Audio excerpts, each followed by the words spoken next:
I'll be reading Matthew 13 through 13:24 through 30 and 36 through 43. He put another parable before them, saying, "The kingdom of heaven may be compared to a man who sowed good seed in his field. But while his men were sleeping, his enemy came and sowed weeds among the wheat and went away. So when the plants came up and bore grain, then the weeds appeared also. And the servants of the master of the house came and said to him, 'Master, did you not sow good seed in your field? How then does it have weeds?' He said to them, 'An enemy has done this.' So the servant said to him, 'Then do you want us to go and gather them?' But he said, 'No, lest in gathering the weeds you root up the wheat along with them. Let both grow together until the harvest, and at harvest time I will tell the reapers, gather the weeds and bind them in bundles to be burned, but gather the wheat into my barn.'" And 36, "Then he left the crowds and went into the house. And his disciples came to him, saying, 'Explain to us the parable of the weeds in the field.' He answered, 'The one who sows the good seed is the Son of Man. The field is the world, and this good seed is the sons of the kingdom. The weeds are the sons of the evil one, and the enemy who sowed them is the devil. The harvest is the close of age, and the reapers are angels.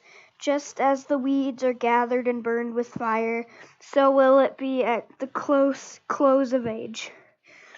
The Son of Man will send his angels, and they will gather out of his kingdom and all causes of sin and all lawbreakers, and throw them into the fiery furnace. In that place there will be weeping and gnashing of teeth. Then the righteous will shine like the sun in the kingdom of their Father. He who has ears, let them hear." Bless the reading of his word and Pastor Dan's message.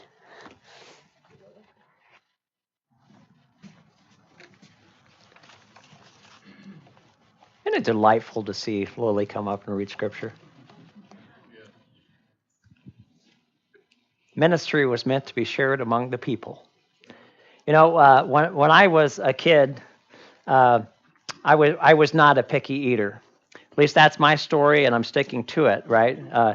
Honestly, I don't remember a whole lot about when I was a kid, but a few things here and there. But I don't recall being a picky eater when I was a kid. Now, obviously, there were some meals that I enjoyed more than others. I mean, all of us are in a place, we like some things more than we like other things. And in my home growing up, and I know this may be the same for some of you, and it may be different for some of you, but in my home growing up, you ate whatever was made. We didn't make separate meals for separate kids. We didn't tailor to likes and dislikes. You know, you ate whatever was made. That was what was for dinner. Now, the fact that I was not a picky eater meant that generally was not that big of a deal. You know, I might look forward to one meal more than another, but not too big of a deal. But there was one meal that I absolutely dreaded and that I could barely stomach. And it was a meal that I would know the moment I walked in the front door if we was having it, because the smell would just kind of fill the entire house. It was liver. Liver. It's like, ugh, liver. Now, before you conclude that I was abused as a child, we did not have liver that often. I've got to put this out there because my mom listens online, right? But from my perspective, one time was once too often. But it didn't matter how disgusting, it didn't matter how repugnant I found liver, it was at time what was for dinner. And let me tell you, that liver didn't magically disappear just because I wanted it to. It didn't disappear just because I disliked it. And this young man had to sit at that table until he ate it and made it disappear, right? Just because we don't like something or just because we don't prefer it doesn't make it go away. Now I realize that this is kind of a trite illustration to introduce our topic today because it is a topic that some people find repulsive. But the point has to be made that just because we dislike something doesn't mean it's untrue. It doesn't mean that it will go away. But it is something that we need to deal with. Now, I would wager that everyone here finds terrorism repulsive. But however hard we may want to believe that no one would terrorize another, whether that's part of the reality we live with, whether you talk about a 9/11 event or whether you talk about bullying in the schoolyard, or unfortunately what we find taking place in our media with politicians from one to another anymore. It's sad, isn't it? Absolutely sad. But however much we want it to go away doesn't make it any less real. Doesn't make it disappear any more than that liver did on my plate, which I would have wished I could have just, let's just pretend it's not there. When you think about truth, truth is not created by our likes and our dislikes. Truth doesn't always tailor to our preferences. Maybe you've had that experience in life.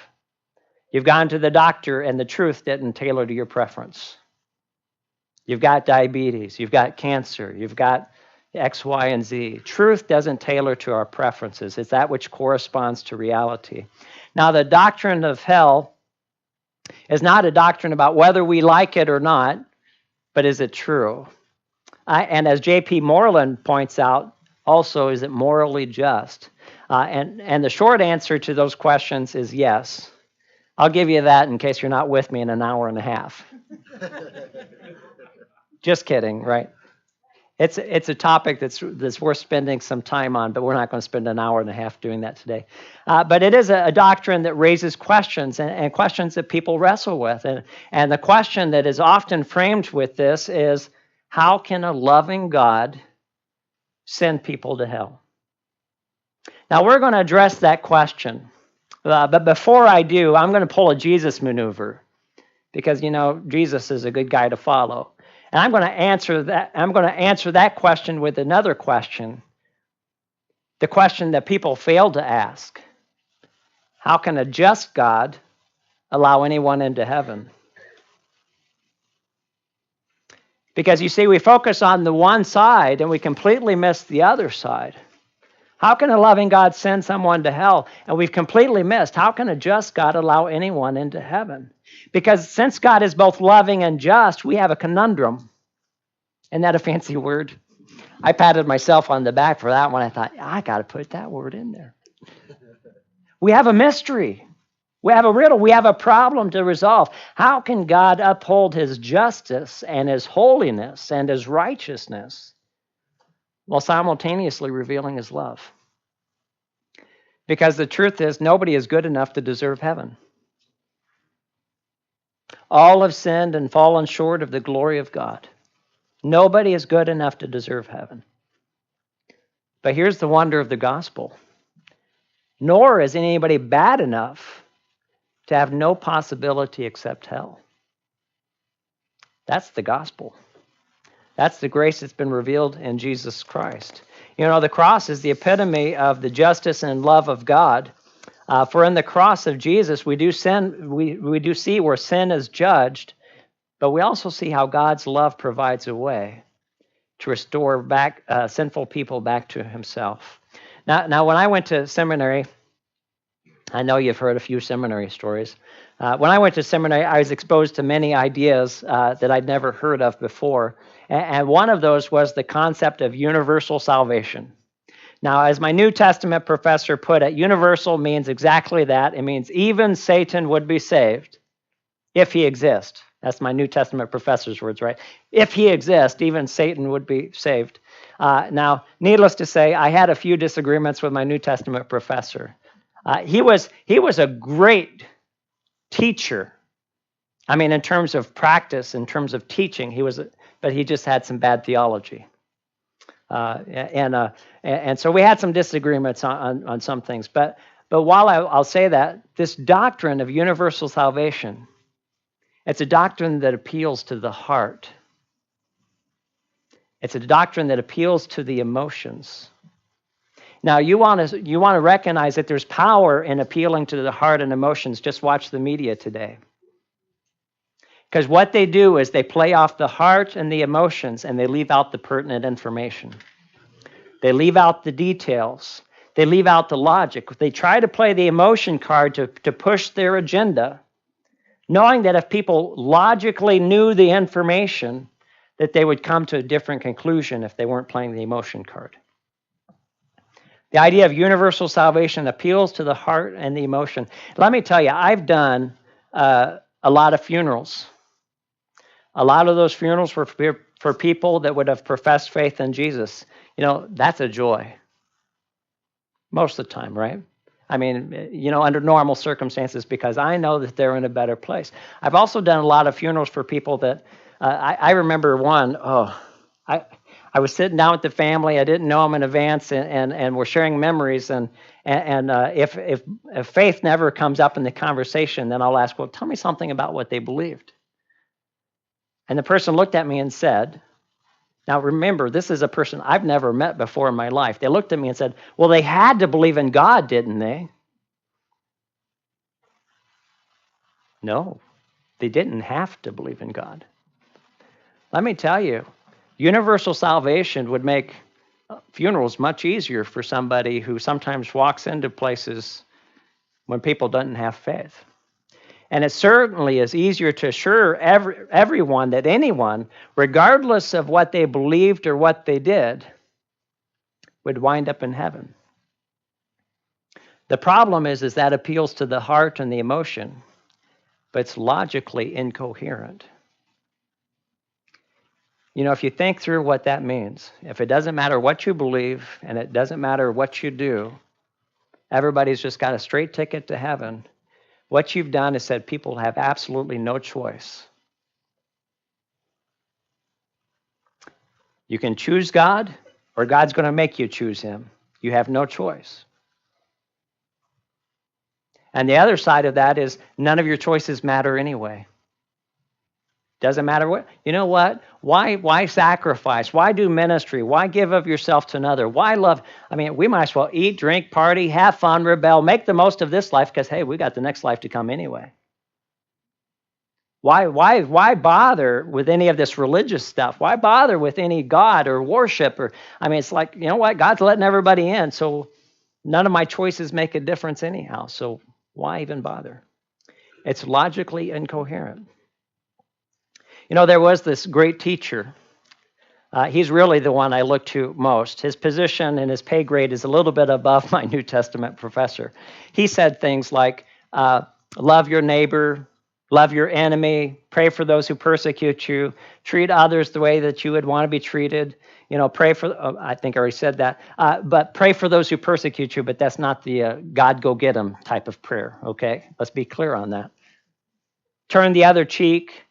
Let him who is without sin cast the first stone. Let the children come to me, all who are weary. He said many things that were wonderful teachings to reflect mercy and grace and compassion and kindness, invitation. Many things that we could focus on. But this same teacher also spoke of the day of judgment, a place he described as a fiery furnace in our text today, as an eternal and unquenchable fire, as outer darkness. Now, isn't that interesting? Fiery furnace, outer darkness. How do those two go together? Hang on to that because we'll get back to it. A place of weeping and gnashing of teeth. When we think about Jesus, Jesus spoke of the reality of hell. In fact, most of what we know about hell came from the lips of Jesus. But he also gave us clear directions to heaven. What he did not do is make the choice for you. He spoke of the reality of hell. He gave us directions to heaven, but he did not make the choice for you. However we feel about the doctrine is irrelevant. When Jesus concludes his explanation, he says, he who has ears, let him hear. And what he is saying is, he says, listen up. This is important. Listen up. I don't remember who it was that I was reading, but he said something to the effect that I think it might have been a Bertrand Russell, I'm not for sure, but he made the comment, and he said, the only moral defect that I find in Jesus is that he believed in hell. And I don't remember exactly the name. It might have been Bertrand Russell, but it may have been, I've done a lot of reading, so I apologize for that. But he says, the only moral defect I find in Jesus is that he believed in hell. Let me just say, there's no moral defect, and there's no absence in love and warning people of danger ahead if the danger is real. What is unloving is to pretend that it's not there and to say nothing about it. Diane's driving down. I didn't want to pick on Jason. He's in the front row, so we're going to move it along. Diane's driving down Veterans Parkway, and, it's under construction, and the bridge is out, but I don't want to offend her, so I'm not going to say anything. There's nothing unloving of warning of danger that's ahead. The unloving thing to do is to not say anything. It's not a moral defect to teach about a doctrine that's true. Jesus tells us more about hell than anybody else. Now, we spent an entire sermon series on why Jesus, exploring his uniqueness, his credibility, what sets him apart from other religious leaders. So you can go on our website. If you don't trust Jesus, if you wonder about his credibility, his credentials, I'll refer you back to that sermon series, because I can't do a whole sermon series in this one. Except just to point out that we have reasons to listen to Jesus as an authoritative voice. There are things that set him apart from everybody else in terms of religious teachers. And if we accept Jesus as an authoritative voice, then we cannot pick and choose the teachings we like and ignore the ones that we don't. Because what we've done, if we pick and choose what we like and what we don't like, is what we've done is we've created a God to our image and our liking who's really no God at all. All we've done is create something that fits our preferences. So in the sermon, I'm not going to directly quote everybody. Like I said, I've done just a little bit of reading. J.P. Moreland, Mark Clark, James Merritt, Sam Storms, Lee Strobel, Timothy Keller, Douglas Gruthers. These are all some of the different people, as well as, Matthew, Mark, Luke, and John, and different things. But what you'll find is you read about all their different philosophy and logic and scripture as they deal with this topic of hell, they all kind of come to similar conclusions. J.P. Moreland writes this. He says, hell is the final sentence that says you refused regularly to live for the purpose for which you were made. And the only alternative is to sentence you away for all eternity. So it is punishment. But listen to this next line. But it's also the natural consequence of a life that has been lived in a certain direction. The natural consequence of a life lived in a certain direction. You see, when we ask that question, why would a loving God send people to hell? There's a problem with the question itself. Because it isn't so much God sending people to hell as much as giving them what they've chosen in life, which is a life apart from him. They've chosen to run away. They've chosen to live a life apart from God, and he gives them the natural consequences of that choice. So that kind of brings up the next question from an apologetic standpoint is, why even give them the choice?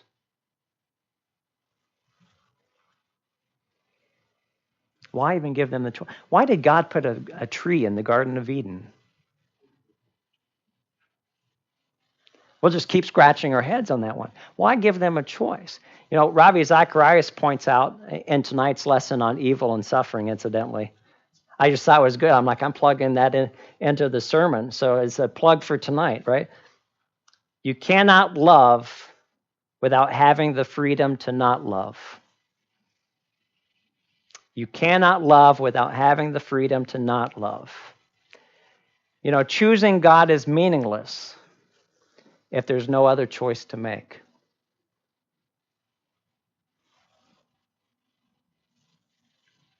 Let that sink in. Oh, yeah, I have a wife. She loves me a lot. She didn't have a choice. I made her marry me. I made her stick with me. She doesn't like me a whole lot, but I didn't give her a choice. You understand what we're saying? Choosing God is meaningless if there's no other choice. You cannot love without the freedom to not love. So Jesus has taught a series of parables when the disciples pull him aside, because we have to get to the text at some point, right?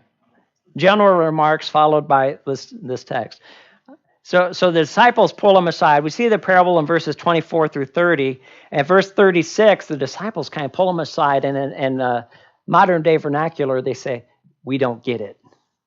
Jesus, we don't get it. We don't understand. What is this wheat and tare stuff? This doesn't make sense to us. Why are you talking in parables anyway? Please explain to us the parable of the wheat and the weeds or tares, depending on what translation you have." And so that's in verse 36. And then the verses that follow, Jesus gives the explanation of the parable. And he says, well, you have the wheat, which is represented as the sons of the kingdom who will shine with the Father. The weeds are the sons of the evil one who will be judged and thrown into the fiery furnace. And all of this is kind of pictured as a harvest, which is the judgment at the end of the age. Now, when I was thinking about this a little bit, I thought, if hell was reserved for the worst of the worst, then many people's hang-ups would probably end right there. If it was reserved for the worst or worst. So what we would have is Mother Teresa and Billy Graham. Well, they have reservations for heaven, obviously, right? And then you would have your Joseph Stalin and Adolf Hitler with reservations in hell. Now, if we left it to those extremes, then most of us would be like, well, what's the problem? But where would that leave most of the rest of us? I may not be an Adolf Hitler, but I also not no Mother Teresa, right? Where would that leave most of the rest of us? And the problem is the distinction between saint and sinner is not as easily contrasted as Mother Teresa and Adolf Hitler. In fact, in the parable itself, in verses 24 through 30, what you notice is that the wheat and the weeds are barely distinguishable at first. It's only when they come to maturity that they're more easily distinguished. And he leaves the wheat and the tares or the weeds to grow up together because he doesn't want to disrupt the wheat. You might just pull the wrong thing. Any of you ever weed your mom's flower bed and find out you picked up the flowers instead of the weeds, right? That's the kind of picture we see. The distinction isn't always so clear between the saint and the sinner. In fact, I would bet that I'm not going to say most of you, but that some of you know unbelievers who act better than professing believers. And here's where the problem comes. Because in our heart, appealing to the heart and the emotion, we think, well, so-and-so, they're not that bad of a person. In fact, they're better than most of the people I sit with next at church. That's if you went somewhere besides Network Bible, right? Certainly, they don't deserve to be judged. Now, let's think through what we're appealing to here. What standard are you appealing to? Your own. You're appealing to your own standard. And what false assumption are you relying on? That somehow they deserve to be allowed into heaven by their goodness. But we have a problem because we already know nobody is good enough to deserve heaven. In fact, the fact that for many the problem goes away if we're only talking about the worst of the worst and not our neighbor down the street who's not that bad of a guy by our own estimation. It reveals the underlying problem that as often and as much as we talk about the reality that we're only saved by grace, there lingers in our psyche that idea that, well, if I'm in heaven, there must at least be a hint of goodness that helped get me there. And likewise, that hint of goodness should preserve me from deserving hell. That's what we're saying when we think, well, their goodness, and we rely on that argument of goodness. You know, the scriptures teach that there is none that's good except for God alone. Because it's not our standard that God's appealing to. It's his standard of righteousness. John Lennox used a pirate ship analogy. Now, I'm going to be honest because he used the analogy in a different context, but I thought, well, that works really well for this context as well. And so he uses the context of a pirate ship analogy, and because we all love to talk about pirates, right? Arr, arr, matey. And so he uses this context, and he says, among the pirates, there's this pirate code, right? You might also think the same among thieves. Among thieves, there might be a code among thieves. And so the pirate ship, they have this code that they have to live by and how they relate to one another. But however well they live by their pirate code amongst one another, it doesn't change the fact that they're guilty according to the laws of the land. And however well we might live according to our moral code that we have created as humanity, it doesn't change the fact that we violated the higher law of the land and that we stand guilty by his standards. Now, apart from God's intervention, we all stand guilty. So where does Jesus' explanation begin? It begins with the activity of the Son of Man. You might think of that's God's intervention. And it pictures it as sowing good seed, not simply in Israel, but the field of the world. Because this is available for anyone, and not just the Jew, but the Jew and the Gentile. And he says the sons of the kingdom are defined by those who are related to the Son of Man. So the difference between the sons of the kingdom and the sons of the evil one is not behavior, but belonging to Jesus. It's belonging to Jesus. They're the ones who have responded to the activity of the Son of Man in faith. Now, if you look at 1 Timothy chapter 2, verses 4 through 6, you'll find that God wants all men to be saved. That's the loving nature of God. And 2 Peter 3:9, that God desires for no one to perish. That's the loving side of God. But you also see the provision that God has made in Jesus. And it's a provision that people choose to receive or a provision that people choose to reject.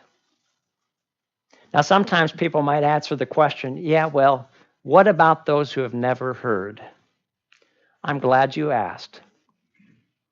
I dealt with that in a sermon on May 27th, 2018. I did the work for you. I went back and looked. You'll have to go back to that sermon because I can't give you 40 minutes on what about those who've never heard here today. But we did deal with that question. May 27th, it's on the website. C.S. Lewis and other great thinkers have pointed out how can a loving God send people to hell falls apart with the very question itself, because it's not as much as God sending to hell as God honoring their choice to reject him and to reject the revelation that he has given of himself. In fact, C.S. Lewis said that there's really two types of people. There's those who say, thy will be done to God, and those to whom God says, thy will be done in the end. Those who say, thy will be done to God, or those to whom God in the end says, thy will be done. Miroslav Volf, don't you just love that name? I had to put it in here for the name. He puts it this way. He says, God will judge not because God gives people what they deserve, because remember, no one deserves heaven, but because some people refuse to receive what no one deserves. That's God's grace. If evildoers experience God's terror, it will not be because they have done evil, but because they have resisted to the end the powerful lure of the open arms of the crucified Messiah. Jesus is the most inclusive exclusivist. Nobody is denied who desires to come.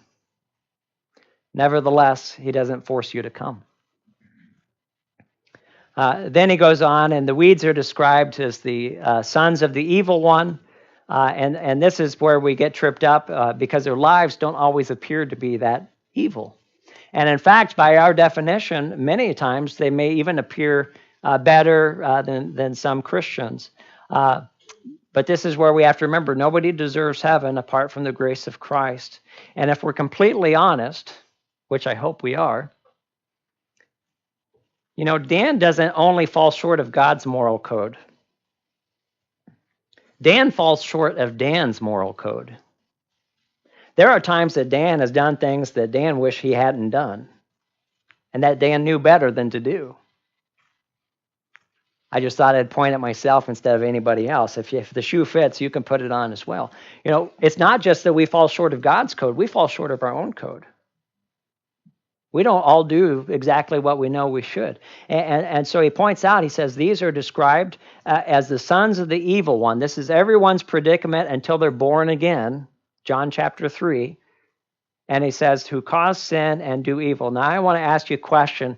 My NIV translation had a different word than Lily's did when she read the scripture reading. And in my translation, it talks about those all who do evil. So the question I want to ask you is, would you describe somebody who is speeding down the interstate? We'll just say, 75 is normally speed limit now. So they're doing 90. Okay, they're doing 90 down the interstate. Is that person evil? We have a yes, we have a no, right? Most of us would probably say, they're speeding, but that doesn't make them necessarily evil. Unless maybe it's a construction zone and there's workers out. Right. But most of us would say, not necessarily evil. But let me ask you another question. Are they breaking the law? There's no question that they're breaking the law. The Greek word is better translated lawbreaker than evil. And the point that's being made is these are those who have broken God's law. They have broken the law, and there's judgment for that. Then you get into other questions, and that question becomes, does the punishment fit the crime? Okay, so let's go back to our speeder, right? Anybody know what a speeding ticket costs these days? Good, right? That means you're a good law-abiding citizen. I don't either. I'm guessing 375, 370, more in a construction zone, right? So a speeder, right? They might get a ticket, 375, whatever it may be, 425. I don't even know what they are. But you would probably not sentence them to life behind bars, right? So there's that idea of when we talk about the moral justice, does the punishment fit the crime? And for some, they say, well, hell just seems too extreme. So this text only gives us a picture of judgment without elaborating, as other texts do, that God's judgment will be just, it will be according to truth, and it will be proportional. And this is part of the aspects that sometimes we miss when we think about the doctrine of hell. Now, Mark Clark writes, and I quote, he says, because God is a perfect judge, his justice is measured and perfect, far different from the punishment that we as human beings are able to give, and far different from what we have experienced often in this life. You see, when you think about hell, hell is not a one-size-fits-all judgment. It's not a one-size-fits-all. In fact, you can go to Matthew chapter 11, verses 20 through 24, and Jesus is talking about a couple cities, and he says, it will be more tolerable for than it is for you. Because if they had the same knowledge and saw the signs and witnessed the miracles that you did, then they would have repented. And what he is saying is that there is a judgment that's based on what you know and what you did with what you know. There's proportion. It's not a one-size-fits-all kind of judgment. We read words like fiery furnace, and we assume that everybody's just automatically getting the same judgment. Or we might go to another step and think that this is God's torture chamber. We need to understand that the language to describe hell is figurative, not literal. What do you mean by that? Fiery furnace, lake of fire, outer darkness. You put the two together. If you have a lake of fire, do you have outer darkness? Both there's figurative language to speak of realities, but there's more to it than just the words on the page. Figurative language points to realities, even if it's not the reality itself. When you think about the word that's most translated hell, it actually referred to the valley on the south side of Jerusalem where sacrifices were made in the early days, including child sacrifice to foreign gods. It became a place to burn refuse as well as the bodies of some criminals. The fires burned constantly, and it became the way that they spoke figuratively of God's judgment of the wicked. Now, please don't mistake figurative for not real. Don't mistake figurative for not real. The language may be symbolic, but hell is not. Jesus speaks clearly of the reality of hell. But this idea of hell as a torture chamber is also misleading. It's a place of torment. What's the difference? Torture requires somebody to continually inflict torture. You know, the only thing that torment requires is the absence of good. Strip away all that's good. Strip away all that's gracious. Strip away all that's God. That's all you need for torment. You don't have to have, because the illustration that people will use is, I can't take Jason's hand and just hold that over a candle and just hold it there perpetually. And they'll make that image of, well, how can God do that if we can't even do that to one another as humans?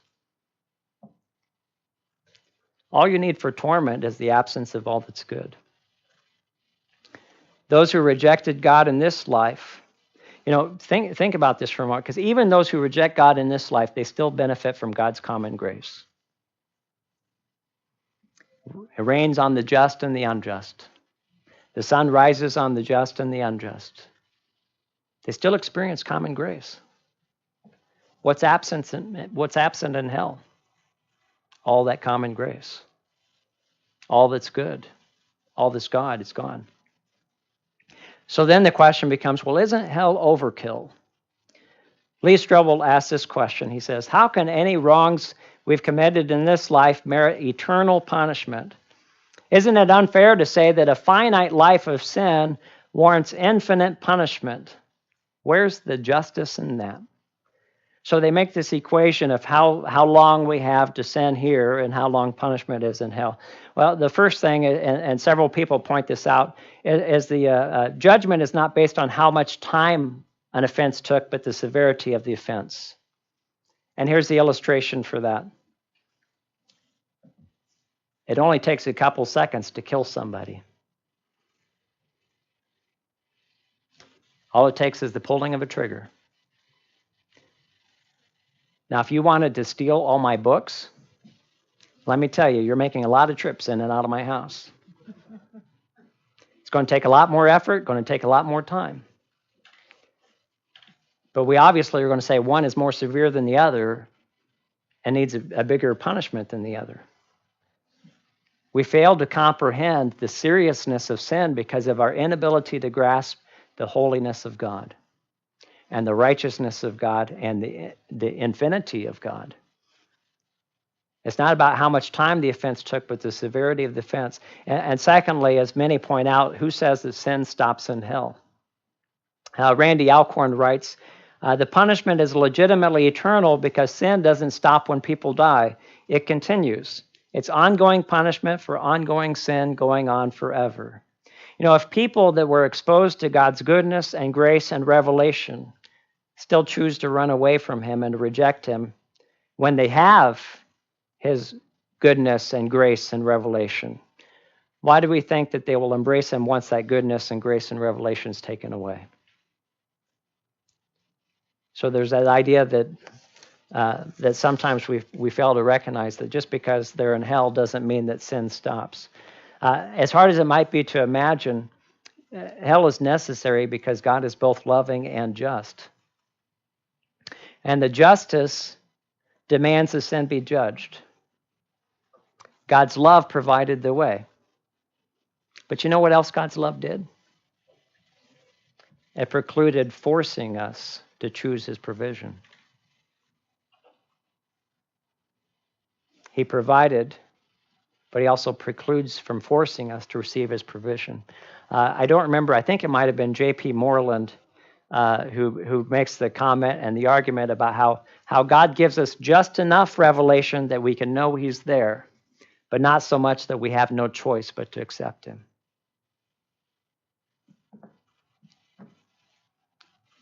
Because he doesn't force himself upon us. Blaise Pascal wrote, "Between heaven and hell is only this life, which is the most fragile thing in this world. You know, this life is God's opportunity to respond to the activity of Jesus, to receive the provision that God has made in love through his death and his resurrection, that the justice of God might be upheld where the love of God has already supplied the way." So Jesus tells us, he who has ears, let him hear. And it's not because he's vindictive or unloving or unkind. It's not because he wants to rob us of the enjoyment of life. But it's because heaven and hell are real. And the difference in destination comes down simply to this.